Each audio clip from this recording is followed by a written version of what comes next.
تیری بات بن گئی ہے، تیری بات کرتے کرتے۔ انشاءاللہ العزیز آج کی اس نشست میں آپ لوگ قرآن کریم کے 27ویں پارے کے اہم مضامین کا خلاصہ سماعت فرمائیں گے۔ 27ویں پارے کی پہلی آیت ہے قال فما خطبکم ایھا المرسلون قالوا انا ارسلنا الی قوم مجرمین۔ اس میں یہ مضمون کون سا بیان ہو رہا ہے اس کو سمجھنے کے لیے یہ بات ذہن میں رکھیں کہ 26ویں پارے کے اختتام میں اللہ تعالیٰ نے جو مضمون بیان فرمایا تھا حضرت ابراہیم علیہ السلام کا ذکر تھا۔ سیدنا ابراہیم علیہ السلام کے پاس جو ان کے مہمان آئے تھے، فرشتے آئے تھے بطور مہمان، لیکن وہ تو ان کو سمجھے تھے کہ یہ عام جیسے مہمان ہوتے ہیں وہ ہیں، لیکن بعد میں فرشتوں نے اپنا تعارف کرایا کہ ہم تو اللہ رب العزت کے فرشتے ہیں۔ تو ابراہیم علیہ السلام نے پھر ان سے پوچھا کہ تم آئے ہو تو تمہارے آنے کا مقصد کیا ہے، کس مہم پر، کس مشن پر آئے ہو؟ تو یہی سوال 27ویں پارے کے آغاز میں ہے۔ قال فما خطبکم ایھا المرسلون، اے فرشتو، اللہ کے بھیجے ہوئے فرشتو، تمہاری مہم، تمہارا مقصد کیا ہے؟ قالوا، انہوں نے جواب میں کہا انا ارسلنا الی قوم مجرمین، مجرموں کی طرف ہمیں بھیجا گیا ہے۔ اور مجرم کون تھے جی؟ قوم لوط۔ قوم لوط پر عذاب اتارنے کے لیے، عذاب بھیجنے کے لیے ہم آئے ہیں۔ اللہ کے حکم سے ہم ان پر لنرسل علیہم حجارۃ من طین، پتھروں کی بارش ہم ان پر کریں گے۔ یہ وہ پتھر تھے کہ مسومتاً، ہر پتھر کے اوپر گویا اس آدمی کا، اس شخص کا نام لکھا ہوا تھا، من جانب اللہ، جسے وہ پتھر پڑا، جس پر گرا، اسی کے نام کا وہ پتھر تھا، اسی کو آ کر لگا۔ اللہ تعالیٰ نے نافرمانوں کا یہ انجام صرف قوم لوط کے حوالے سے ذکر نہیں کیا، بلکہ 27ویں پارے کے آغاز میں انہی آیات میں قوم لوط کا انجام ذکر کیا۔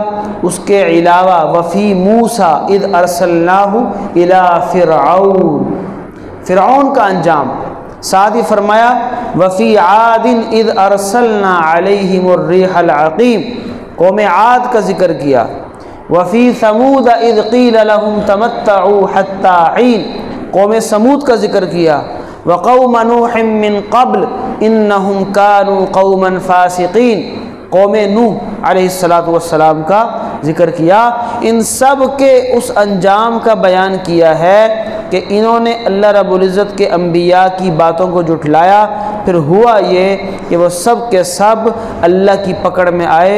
وما کانوا منتصرین، کوئی مدد کرنے والا بھی ان کا نہیں تھا۔ ساتھ ہی ساتھ سورہ زاریات کا بقیہ حصہ جو 27ویں پارے میں ہے، انہی آیات میں اللہ تعالیٰ نے ایک ایسی حقیقت بیان کی ہے جو حقیقت میرے رب نے تب بیان کی جب اسے کوئی جانتا نہیں تھا، آج یہ پروو ہو چکی ہے، سائنس نے مانا واقعی۔ وہ بات کیا ہے؟ اللہ تعالیٰ فرماتے وَمِن كُلِّ شَيْءٍ خَلَقْنَا زَوْجَيْن، ہم نے ہر چیز کا جوڑا جوڑا بنایا ہے۔ اب جب یہ آیت نازل ہوئی، جب قرآن کریم نے یہ حقیقت بیان کی، تب تو لوگ یہی جانتے تھے کہ جوڑا جوڑا جانوروں میں ہوتا ہے، مذکر اور مؤنث، ٹھیک ہے، لیکن جو تحقیق ہوتی گئی تو پتہ چلا کہ جانداروں میں بھی جوڑا جوڑا ہے، نباتات میں، پودوں میں بھی جوڑا جوڑا بنایا گیا ہے، نر اور مادہ پودوں میں بھی ہے۔ اور صرف یہی نہیں بلکہ کائنات کا جو سب سے چھوٹا ترین ذرہ، جس کو ہم کیا بولتے ہیں جی؟ ایٹم کہتے ہیں۔ ایٹم کے اندر بھی الیکٹران اور پروٹان جو ہوتے ہیں، اس کی مثال بھی سمجھنے کے لیے بات کر رہا ہوں، یہ بھی بمنزلہ مذکر اور مؤنث کے ہیں۔ اس میں بھی دو چیز ہوتی، تو تین چیزیں ہیں، لیکن سائنس کو سمجھنے والے بہتر جانتے ہیں، الیکٹران، پروٹان، نیوٹران، لیکن بیسک جو حیثیت ہے الیکٹران اور پروٹان کی ہے۔ تو یہ بھی مذکر اور مؤنث والی ایک مثال ہے۔ اللہ فرماتے ہیں وَمِن كُلِّ شَيْءٍ، ہر چیز کو ہم نے خلقنا زوجین، جوڑا جوڑا بنایا ہے، لعلکم تذکرون۔ آج یہ بات مانی جا رہی ہے، لیکن اللہ تعالیٰ نے تب یہ حقیقت بیان کر دی۔ اللہ تعالیٰ فرماتے ہیں فَفِرُّوا إِلَى اللَّهِ، بھاگ کر کہاں جاؤ گے؟ بھاگ کر کہاں جاؤ گے؟ لہٰذا تمہیں چاہیے فَفِرُّوا إِلَى اللَّهِ، اپنی دوڑ کدھر لگاؤ؟ اللہ کی طرف لگاؤ۔ سورہ زاریات میں اللہ تعالیٰ نے تخلیق انسان کا مقصد بتایا، فرمایا وَمَا خَلَقْتُ الْجِنَّ وَالْإِنسَ إِلَّا لِيَعْبُدُونَ، جنوں اور انسانوں کو میں نے پیدا کیا ہے اپنی عبادت کے لیے۔ تو دنیا میں اللہ رب العزت نے جو بھیجا ہے اپنی بندگی کے لیے، اپنی معرفت کے لیے اور اپنی محبت کے لیے، اپنی اطاعت کے لیے۔ بقیہ جتنے کی بھی کام ہیں، جو ہمارے منصوبے ہیں، جو ہمارے مشاغل ہیں، دنیا میں آنے کا یہ سبب نہیں ہے۔ آگے نئی سورۃ الطور، آغاز سورت کا ہو رہا ہے وَالطُّورِ وَكِتَابٍ مَّسْطُورٍ۔ یہ سورہ طور مکی ہے، 49 آیات، 2 رکوع۔ وَالطُّورِ وَكِتَابٍ مَّسْطُورٍ فِي رَقٍّ مَّنشُورٍ وَالْبَيْتِ الْمَعْمُورِ وَالسَّقْفِ الْمَرْفُوعِ وَالْبَحْرِ الْمَسْجُورِ، 5 طرح کی اللہ تعالیٰ نے قسمیں کھائی ہیں، اور 5 قسمیں کھانے کے بعد اللہ تعالیٰ نے فرمایا إِنَّ عَذَابَ رَبِّكَ لَوَاقِعٌ، بے شک تیرے رب کا عذاب واقعہ ہو کر رہے گا۔ اس آیت کے ساتھ، سورہ طور کی ان آیات کے ساتھ بہت سارے واقعات احادیث میں آتے ہیں، جڑے ہوئے ہیں۔ ایک واقعہ سن لیں، حضرت جبیر ابن مطعم رضی اللہ تعالیٰ عنہ بعد میں صحابی بن گئے، ابھی مسلمان نہیں ہوئے تھے۔ غزوہ بدر کے بعد جب غزوہ بدر میں 70 کافر کیا ہو گئے تھے جی؟ قید۔ تو ان قیدیوں کے بارے میں گفتگو کرنے کے لیے حضور پاک علیہ الصلوۃ والسلام کے پاس جو آئے نا، کافر ہونے کی حالت میں، ابھی کافر تھے، مسلمان نہیں ہوئے تھے، تو قیدیوں کے بارے میں بات کرنے کے لیے کون آئے؟ حضرت جبیر بن مطعم۔ اچھا، جب پہنچے نا مدینہ منورہ تو سرکار دو عالم صلی اللہ علیہ وسلم مغرب کی نماز کے اندر سورہ طور کی یہ آیات تلاوت فرما رہے تھے۔ انہوں نے سنا، اور جب حضور پاک علیہ السلام نے یہ آیت تلاوت فرمائی، زبان بھی نبوت کی تھی، پھر حضور پاک علیہ السلام نے بھی آیت پڑھی نا إِنَّ عَذَابَ رَبِّكَ لَوَاقِعٌ، تو یہ کہتے ہیں مجھے یوں لگا کہ میرا دل پھٹ جائے گا، ایک دم ایسا خوف مجھ پر طاری ہوا کہ مجھے لگا میرا دل پھٹ جائے گا، اور اس خوف کی کیفیت میں کافی دیر تک رہے، اور پھر اسی آیت سے متاثر ہو کر بارگاہ رسالت سے مسلمان ہو گئے اس آیت کی وجہ سے۔ حضرت عمر فاروق رضی اللہ کے بارے میں روایات میں آتا ہے کہ ایک بار مدینہ منورہ کی گلیوں میں گشت کر رہے تھے، تو ایک مسلمان کے گھر کے اندر سے نا سورہ طور پڑھنے کی آواز آ رہی تھی۔ ہماری طرح تو حالات نہیں تھے نا، صبح وہاں اونچی آواز میں آوازیں، ہر گھر سے آواز آتی تھی، تو مسلمان تھا، تلاوت کر رہا تھا سورہ طور کی ان آیات کی، تو جب وہاں پہ رک کے سننے کھڑے ہو گئے، دیوار کے ساتھ لگ کے نا سنتے رہے۔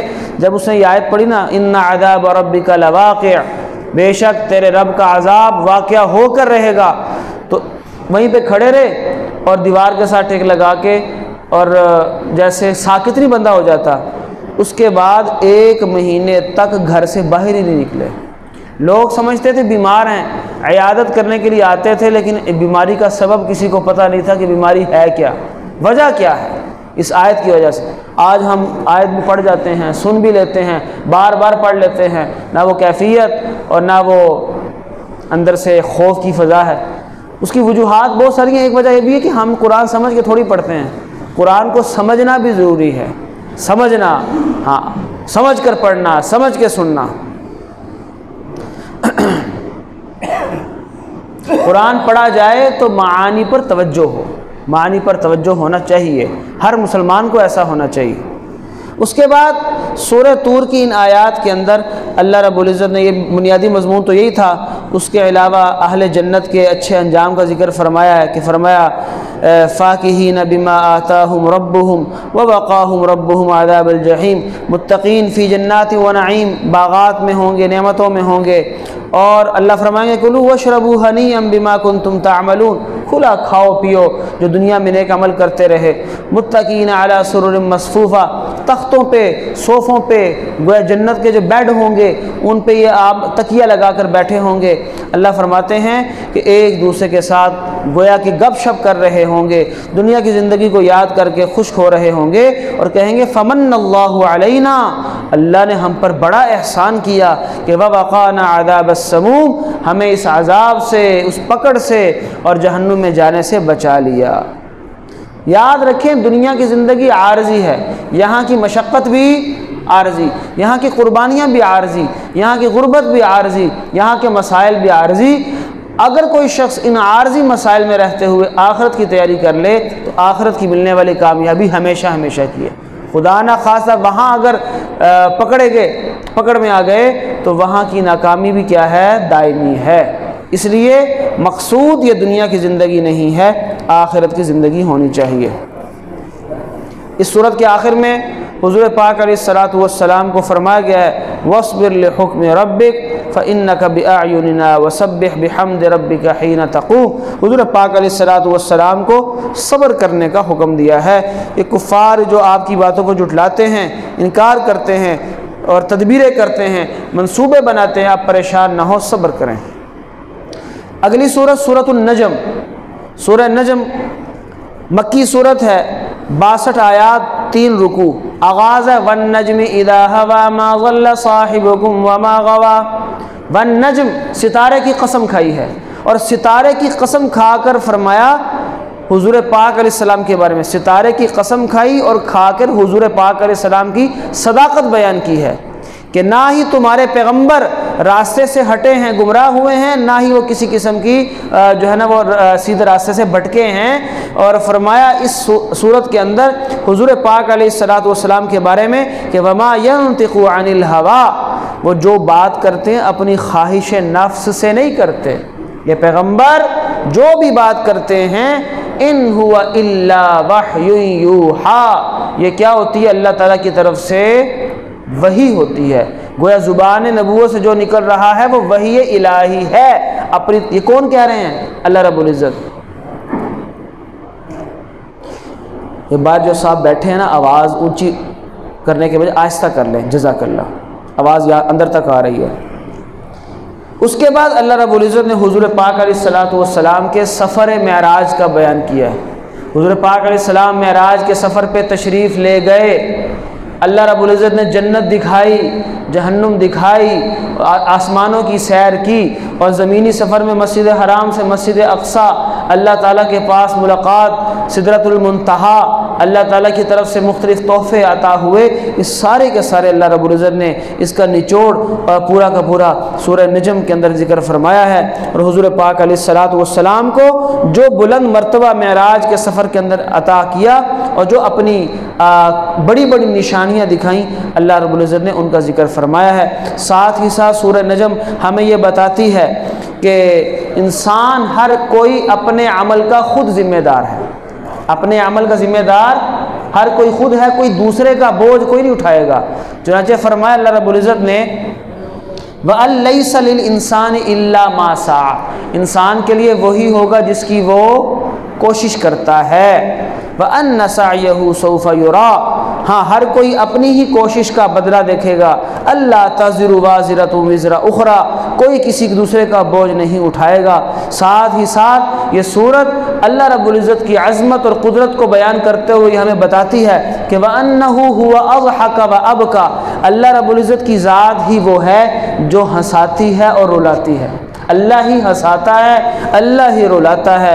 وَأَنَّهُ هُوَ أَمَاتَ وَأَحْيَا، وہی زندگی اور موت دیتا ہے۔ وَأَنَّهُ خَلَقَ الزَّوْجَيْنِ الذَّكَرَ وَالْأُنثَى، وہی جوڑے جوڑے مذکر اور مؤنث بناتا ہے۔ وَأَنَّ عَلَيْهِ النَّشْأَةَ الْأُخْرَى، وہی دوبارہ مرنے کے بعد زندہ کرے گا۔ وَأَنَّهُ هُوَ أَغْنَى وَأَقْنَى وَأَنَّهُ هُوَ رَبُّ الشِّعْرَى وَأَنَّهُ أَهْلَكَ عَادًا الْأُولَى وَثَمُودَ فَمَا أَبْقَى، یہ ساری کی ساری اللہ رب العزت نے اپنی قدرت، اپنی طاقت کی نشانیاں بیان فرمائی ہیں۔ اس کے بعد اگلی سورت سورۃ القمر۔ سورہ قمر مکی سورت ہے، اس میں 55 آیات، 3 رکوع ہیں۔ سورت کا آغاز ہے اقتربت الساعۃ وانشق القمر، اللہ فرماتے ہیں قیامت قریب آ چکی ہے۔ وانشق القمر، اور چاند 2 ٹکڑے ہو چکا۔ مطلب کیا ہے؟ ایک تو حضور پاک علیہ السلام کے معجزہ شق قمر کا ذکر ہے۔ کفار نے حضور سے معجزہ مانگا، حضور پاک علیہ الصلاۃ والسلام نے اپنی انگلی مبارک کا اشارہ کیا اور چاند 2 ٹکڑے ہو گیا۔ یہ حضور پاک علیہ السلام کا معجزہ ہے۔ اور قیامت کے قریب آنے کا ذکر، کہ قیامت قریب آ چکی، تو مطلب یہ ہے کہ قیامت قریب آنے کا کہ حضور پاک علیہ الصلاۃ والسلام کی بعثت سے پہلے کا جو عرصہ ہے وہ زیادہ لمبا ہے، اور حضور کی بعثت کے بعد اب قیامت کے آنے کا جو عرصہ یہ کیا ہے؟ کم ہے بنسبت اس کے، اس لحاظ سے فرمایا کہ قیامت قریب آ چکی۔ اور دوسری بات یہ بھی ہے کہ حضور پاک علیہ السلام چونکہ اللہ رب العزت کے آخری پیغمبر ہیں اور کوئی پیغمبر آنا نہیں، تو نبوت چونکہ ختم ہو چکی ہے تو اب اس کے بعد اب صرف کیا ہے؟ اب قیامت ہی آنے والی۔ حضور پاک علیہ السلام نے اپنی انگلی کا اشارہ فرمایا، انا والساعۃ کہاتین، جیسے یہ دو انگلیاں ہیں ساتھ ساتھ ہیں، میں اور قیامت ایسے آپس میں ایک دوسرے کے قریب قریب ہیں، اتنا قریب فرمایا۔ تو ظاہری بات ہے اللہ رب العزت کی قدرت کی بڑی بڑی نشانیاں ہم نے دیکھ لیں۔ اللہ رب العزت نے جو ہیں انبیاء کرام کا سلسلہ ختم فرما دیا، کائنات کے جو مختلف جو پردے اللہ تعالیٰ نے ہٹا دیے، اور بہت ساری احادیث میں جو نشانیاں ویسے بھی بتائی گئی ہیں وہ تقریباً پوری ہو چکی ہیں، قیامت واقعتاً قریب آ چکی ہے۔ وقت کیا ہے اس کا؟ وہ 25ویں پارے کے شروع میں اللہ نے فرمایا تھا کہ الیہ یرد علم الساعہ، قطعی علم اس کا کس کو ہے؟ اللہ رب العزت کی ذات کو ہے۔ اس کے بعد سورۃ القمر ہمیں بتاتی ہے کہ اللہ رب العزت کی جو نافرمانی کرنے والی قومیں تھیں، چاہے وہ قوم عاد تھی، چاہے قوم سمود تھی، چاہے نوح علیہ السلام کی قوم تھی یا آل فرعون، یہ جتنی بھی قومیں گزری ہیں نافرمان، سب نے جب نافرمانی کی، حد سے تجاوز کیا، تو اللہ رب العزت نے ان کو پکڑ لیا۔ اچھا، ہر آیت کے آخر میں یعنی کہ ہر مرتبہ جس قوم کا ذکر کیا ہے، قوم عاد یا قوم سمود یا قوم نوح، ان سب کی جب پکڑ ہوئی تو اس کے آخر میں اللہ تعالیٰ نے سورہ قمر میں فرمایا فَكَيْفَ كَانَ عَذَابِي وَنُذُرْ، بتاؤ میری پکڑ اور میرا ڈرانا پھر کیسا تھا۔ یہ ایک سوالیہ انداز ہے، فَكَيْفَ كَانَ عَذَابِي وَنُذُرْ، میرا پکڑنا، میرا ڈرانا، جو میں ڈراتا تھا انبیاء بھیج کر، تو بتاؤ وہ کیسا تھا پھر۔ یہ سوال کیا گیا، اور ساتھ ہی فرمایا وَلَقَدْ يَسَّرْنَا الْقُرْآنَ لِلذِّكْرِ فَهَلْ مِن مُدَّكِرٍ، قرآن کریم کو ہم نے نصیحت پکڑنے کے لیے، نصیحت اور عبرت حاصل کرنے کے لیے آسان بنا دیا ہے۔ قرآن کریم کو پڑھو، سمجھو اور غور کرو۔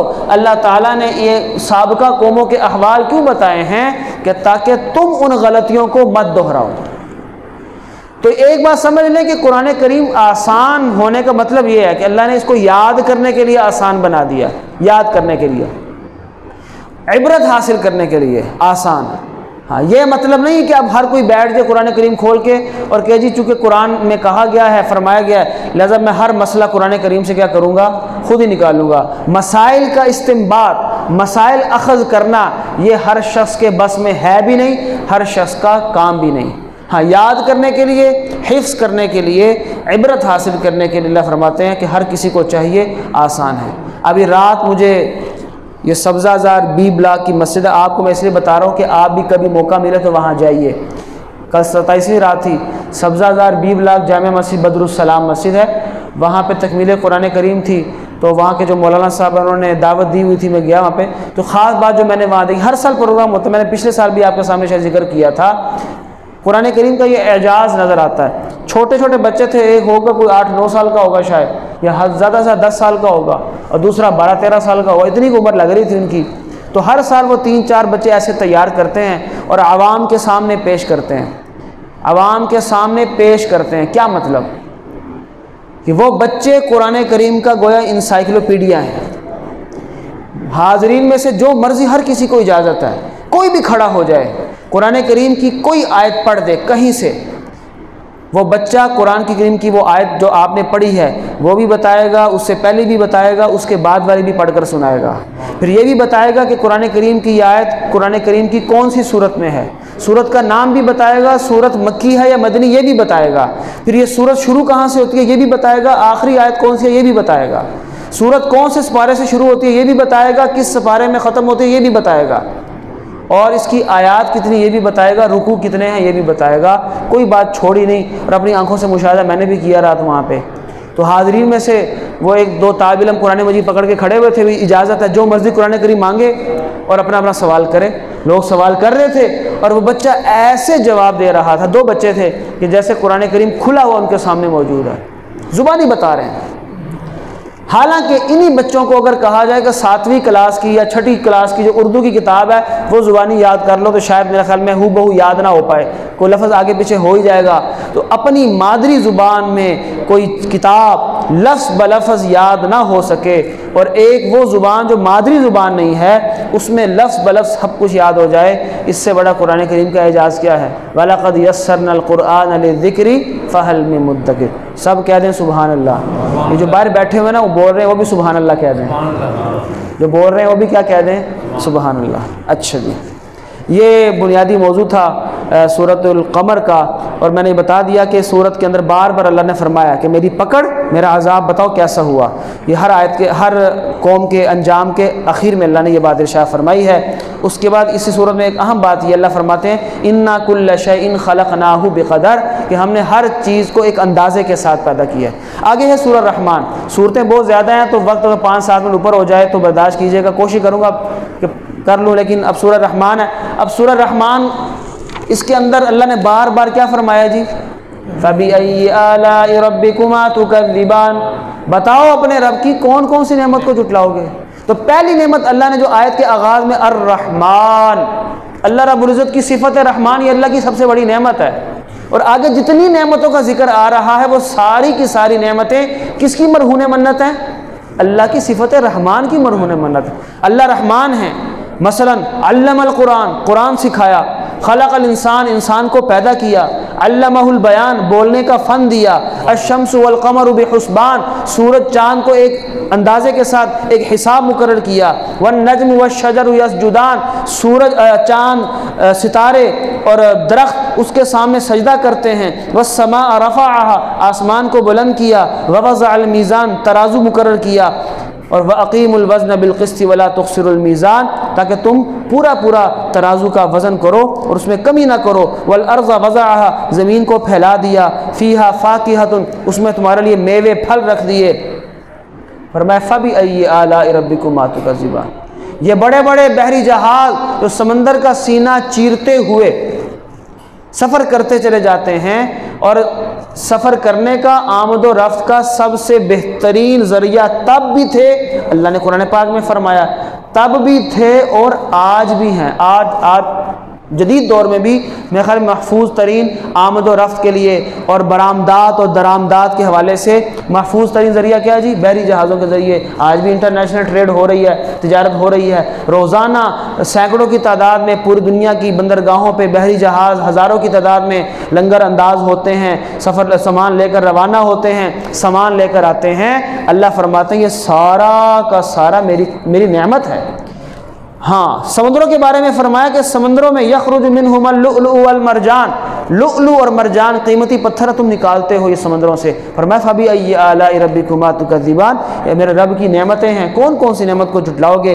اسی حوالے سے اللہ نے جنت کی نعمتوں کا ذکر بھی فرمایا، جنت والوں کو جو باغات ملیں گے، ان میں جو پھل ہوں گے اور وہاں پہ جو نعمتیں ہوں گی ان کا ذکر بھی کیا، اور اللہ رب العزت کی جو پکڑ آئے گی نافرمانوں پر اللہ نے اس کا بھی ذکر کیا ہے، اور اس کے آخر میں بھی فرمایا فبأي آلاء ربكما تكذبان، کہ پکڑ، مجرموں کو پکڑ لینا، ان کو انجام دکھانا، یہ بھی اللہ کی نعمت ہے۔ اللہ فرماتے ہیں کون کون سی نعمت کو جھٹلاؤ گے؟ سورت کے آخر میں فرمایا تبارک اسم ربک ذی الجلال والاکرام، تمہارے رب کا نام بڑی ہی برکت والا ہے۔ اب سوال پیدا ہوا کہ وہ رب کا کون سا نام ہے؟ تو مفسرین فرماتے ہیں کہ سورت کا جو قرینہ ہے اور سیاق و سباق ہے، سورت کے اختتام پہ آخری آیت میں فرمایا کہ تمہارے رب کا نام بڑا ہی بابرکت ہے۔ تو کون سا نام؟ یہ وہی نام، اسی طرف اشارہ ہے جو سورت کے پہلی آیت میں تھا، الرحمن۔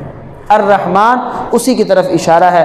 بیچ میں اللہ رب العزت نے بہت ساری نعمتیں بتائیں اور فرما دیا کہ رحمان کی صفت رحمان نہ ہو تو تم ان نعمتوں سے فائدہ بھی نہ اٹھا سکو، نہ دنیا میں نہ آخرت میں۔ آگے سورۃ الواقعہ ہے، سورہ واقعہ مکی صورت ہے، 3 رکوع ہیں، 96 آیات ہیں۔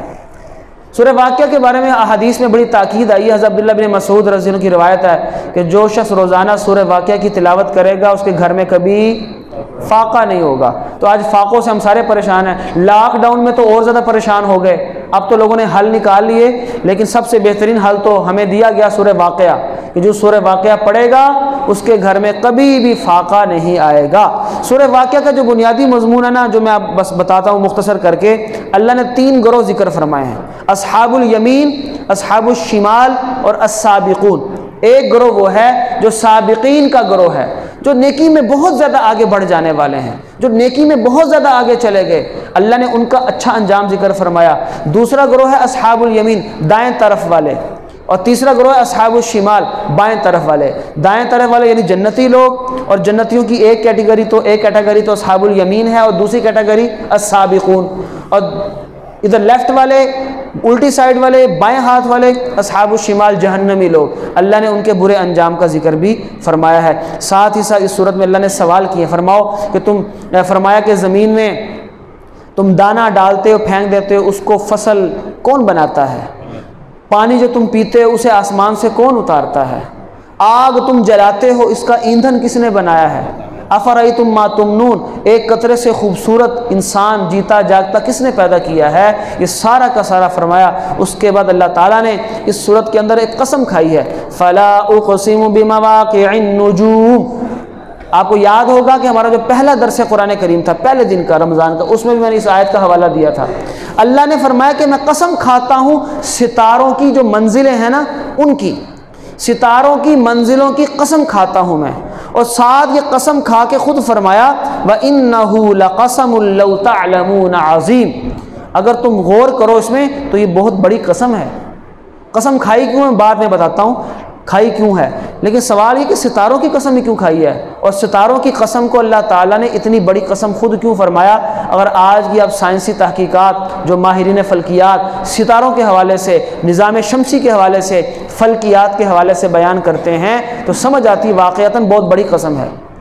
ہم ایک کہکشاں ملکی وے گلیکسی جس میں ہم موجود ہیں، جس میں ہمارا یہ نظام شمسی سولر سسٹم، جس میں ایک سورج ہے، چند سیارے ہیں، جن میں سے ایک زمین بھی ہے، یہ کہکشاں کائنات میں موجود لاکھوں کہکشاؤں میں سے ایک ہے، اور ایسی 5 ملین سے زائد کہکشائیں موجود ہیں۔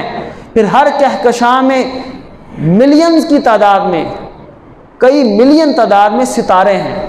ہر ستارہ پھر اپنی اپنی روشنی دے رہا ہے، ہر ستارہ گردش میں ہے۔ پھر یہ ستارے جس کہکشاں میں ہیں وہ کہکشائیں بھی گردش میں ہیں، اور کئی لاکھ میل فی سیکنڈ یا فی گھنٹہ کی رفتار سے گردش میں ہیں، اور اتنی بڑی کہکشاؤں میں سے ایک چھوٹی سی کہکشاں ہماری ہے جسے ملکی وے گلیکسی کہتے ہیں، اور اس میں سے پھر ایک حصہ ہماری زمین ہے، اور اس زمین کے ایک حصے پر اس وقت میں اور آپ بیٹھے ہوئے ہیں۔ تو اللہ فرماتے ہیں فلا اقسم بمواقع النجوم، یہ ستارے جو ہیں نا ان کی منزلوں کی میں قسم کھا رہا ہوں۔ اور کھانے کے بعد فرمایا، قسم کھانے کے بعد انہ لقرآن کریم، یہ قرآن جسے آپ پڑھ رہے ہیں ماشاءاللہ اتنے دنوں سے آپ سن رہے ہیں، یہ قرآن عزت والی کتاب ہے، عظمت والی کتاب ہے، فی کتاب مکنون، محفوظ اور عزت والی جگہ پہ لکھی ہوئی ہے، اور یہ کتاب ایسی ہے کہ لا یمسہ الا المطہرون، اسے صرف کون چھوتے ہیں؟ جو پاکیزہ لوگ ہیں، اسے پاک لوگ ہی ہاتھ لگا سکتے ہیں۔ تنزیل من رب العالمین، یہ اس ذات کی طرف سے نازل کردہ ہے جو تمام جہانوں کی پالنے والی ذات ہے۔ اس کے بعد سورۃ الحدید، حدید کا معنی کیا ہوتا ہے جی آپ کو پتہ ہوگا؟ حدید کہتے ہیں لوہے کو، لوہا۔ تو چونکہ اس صورت میں اللہ تعالیٰ نے لوہے کا ذکر کیا کہ وَأَنزَلْنَا الْحَدِيدَ، یہ لوہا ہم نے تمہارے لیے اتارا ہے، جس سے تم طرح طرح کی چیزیں بناتے ہو۔ انسان نے لوہے پہ محنت کی، بحری جہاز بھی بنا لیے، سمندر پہ چلا دیے، لوہے پہ محنت کی، اتنی محنت کی کہ ہوا میں اڑا دیا۔ اللہ فرماتا ہے لوہا میں نے تمہیں دیا ہے۔ اس وجہ سے سورت کا نام سورۃ الحدید ہے۔ اس سورت میں 3 بنیادی موضوع ہیں۔ ایک تو اللہ نے اپنی قدرت کا بیان کیا ہے، نمبر 2 اللہ تعالیٰ نے دنیا کی زندگی کے بارے میں فرمایا اعلموا انما الحیات الدنیا لعب ولہو، دیکھو یہ دنیا کی زندگی کھیل تماشا ہے، لہٰذا غفلت میں مت گزارو۔ چنانچہ فرمایا یہود و نصارہ کی طرح تم غافل نہ ہو جانا۔ الم یأن للذین آمنوا ان تخشع قلوبهم لذکر اللہ، ہاں ایمان والوں کے لیے ابھی وہ وقت نہیں آیا کہ ان کے جو دل اللہ کے ذکر سے اور اللہ کی یاد سے جو ہے نا ڈر جائیں، اور ولا یکونوا، ان لوگوں کی طرح مت ہو جائیں جن کو کتاب دی گئی تھی، یعنی یہود و نصارہ۔ لیکن ہوا کیا؟ فقست قلوبہم، انہوں نے اتنی لمبی دنیا کے ساتھ امیدیں باندھ لی کہ ان کے دل کیا ہو گئے؟ سخت ہو گئے۔ ایمان والوں کو اس روش سے بچنا چاہیے۔ 2 مضمون ہے، اور تیسرا مضمون اس صورت میں کیا ہے جی؟ انفاق فی سبیل اللہ۔ اللہ فرماتے ہیں وما لکم لا تنفقون فی سبیل اللہ، اور کہیں فرمایا وما لکم الا تنفقوا فی سبیل اللہ، ہاں کہ تمہیں کیا ہو گیا اللہ کے راستے میں خرچ کیوں نہیں کرتے ہو؟ خرچ کرنا، فرمایا کیوں نہیں خرچ کرتے؟ تمہیں خرچ کرنا چاہیے، وَأَنفِقُوا تمہیں چاہیے اللہ کے راستے میں خرچ کرو، کیوں؟ جو خرچ کرتے ہیں نا، فرمایا فَالَّذِينَ آمَنُوا مِنْكُمْ جو ایمان لائیں اور اپنے مال میں سے اللہ کے دیے ہوئے مال میں سے اللہ کے راستے میں خرچ کرتے ہیں، لَهُمْ أَجْرٌ كَبِيرٌ ان کے لیے بہت بڑا اجر ہوگا۔ یاد رکھیے یہ خرچ کرنا اللہ رب العزت کو بہت پسند ہے۔ ایک فرشتہ روزانہ دعا کرتا ہے صبح صبح، بلکہ 2 فرشتے آتے ہیں، ایک بد دعا دیتا ہے، ایک دعا دیتا ہے۔ ایک دعا دیتا ہے، دوسرا آمین کہتا ہے، جب وہ بد دعا دیتا ہے تو ادھر پہلے والا آمین کہتا ہے۔ روزانہ یہ کام ہوتا ہے۔ ایک فرشتہ کہتا ہے اللہم اعط منفقا خلفا، اے اللہ خرچ کرنے والے کو تو اور زیادہ عطا کر، تو دوسرا کہتا ہے آمین۔ پھر دوسرا فرشتہ کہتا ہے اللہم اعط ممسکا تلفا، اے اللہ جو روک روک کے گن گن کے رکھتا ہے، بچا بچا کے رکھتا ہے، اس کا سارے مال کو ضائع کر دے، اس کے سارے مال کو ضائع کر دے۔ تو پہلے والا فرشتہ کیا کہتا ہے؟ آمین۔ خرچ کیا کریں، خرچ کرنا ضروری ہے اور ہر کسی کے لیے ضروری ہے، کسی ایک کے لیے نہیں ہے، سبھی کے لیے۔ اللہ رب العزت نے انفاق فی سبیل اللہ کی بہت زیادہ فضیلت عطا فرمائی ہے۔ مدارس، مساجد یہ بہترین مصرف ہیں۔ آپ جس مسجد میں بیٹھے ہیں یہاں بھی طلبہ پڑھتے ہیں، یہ بھی مصرف ہے، تو آپ کو چاہیے یہاں کا بھی خیال رکھیں۔ حکومت نے زور پورا لگایا ہوا ہے، وہ FATF کا جو معاہدہ چل رہا ہے، ان کی شرائط روز بروز تنگ ہوتی جا رہی ہیں، ان میں یہ بھی داخل ہے جی مدارس کو بھی ٹائٹ کرنا چاہتے ہیں کہ مدارس کو لوگ جو دیتے ہیں نا صدقہ خیرات، یہ مدارس چلتے ہیں، یہ کیوں چل رہے ہیں؟ تو FATF کی جو شرائط ہے ان میں یہ بھی ہے جی ان کا بھی آڈٹ ہو، مدرسے والوں کو کون دے رہا ہے، کہاں سے آ رہا ہے، کیوں دے رہا ہے، اگر کوئی اس نے اپنی پراپرٹی وقف کر دی ہے کسی مدرسے کے لیے تو پراپرٹی کہاں سے آئی تھی پہلے اس کا حساب دے، وغیرہ وغیرہ بہترین اپنا کوشش کر رہے ہیں، اور اس میں وہ کامیاب ہوتے ہیں یا نہیں ہوتے ہیں ان کو لگے رہنے دیں، آپ بھی لگے رہیں۔ خرچ کرنا چھوڑنا نہیں ہے، اللہ کے راستے میں خرچ کرتے رہیں، اللہ رب العزت بڑھا چڑھا کے دیں گے، اور اس کا اجر ہم نے اللہ سے لینا، دنیا میں کسی سے نہیں لینا ہے۔ اللہ رب العزت عمل کرنے کی توفیق عطا فرمائے۔ وما علینا الا البلاغ المبین۔